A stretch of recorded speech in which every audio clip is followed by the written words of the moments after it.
We are living in an information overflow time, and we are really sincerely bombarded with it. The more important it is to get a clear mind and to really focus on yourself and what's in your inside. So some people do meditation. I do 1,000 sit-ups a day, which is a little bit crazy, but that's how I get the right breathing. And then I get the right ideas and feelings about it. Some are going jogging, some listen to loud music. I always get a lot of inspiration in the bathroom. Normally you spend 6 years in your life in the bathroom, and for me it's probably 20 years.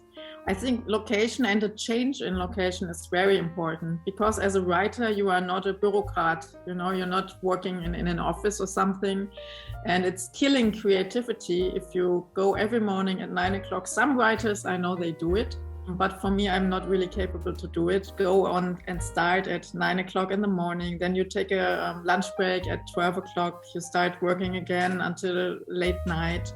For me, this is killing creativity. For me, it's writing. It's about sitting in a cafe, watching people, going on my travels, doing my business, doing some other things that are delivering a great source of inspiration, actually.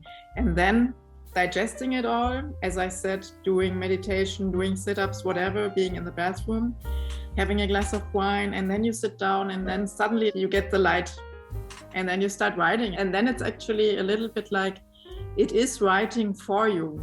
Your brain is receiving what you want to write down. And then the next day, of course, there's different stages in writing. The next day, you might be going up, and I'm doing that actually, very disciplined at 9 o'clock in the morning, and you just read and correct what you were writing in your creative craziness the day before. And sometimes you say, oh my God, what crap did I write? And sometimes you say, hey, this is pretty good.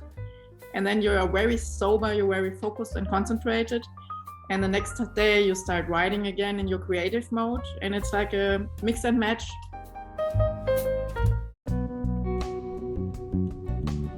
So you had your first dinner date, and it went really, really well. There's a chemistry between the two of you, and you can feel it, you can sense it.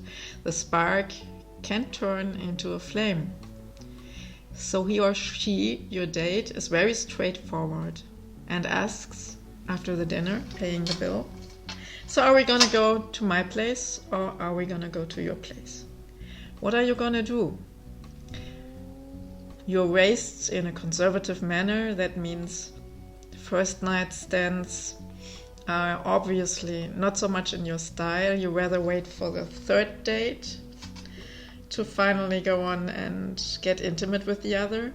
But on the other hand, here you have the feeling it's completely right, and your heart, it yells, yes, yes, yes. Then I would advise you, go for it. And if you really have the feeling that this counterpart of yours can be the right one, listen to your heart, listen to your intuition, and you will soon find out if it was the right one or not.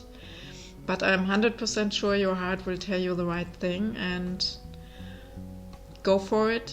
And at least afterwards, after a night of making love, you will see, was it the right decision or not? We cannot always avoid mistakes, and we cannot always protect ourselves. We need to try, and we need to open our heart if we want to gain another heart. So my advice is, if you really have that feeling, but you really need to have it feeling right inside your heart, this could be it, then go for it.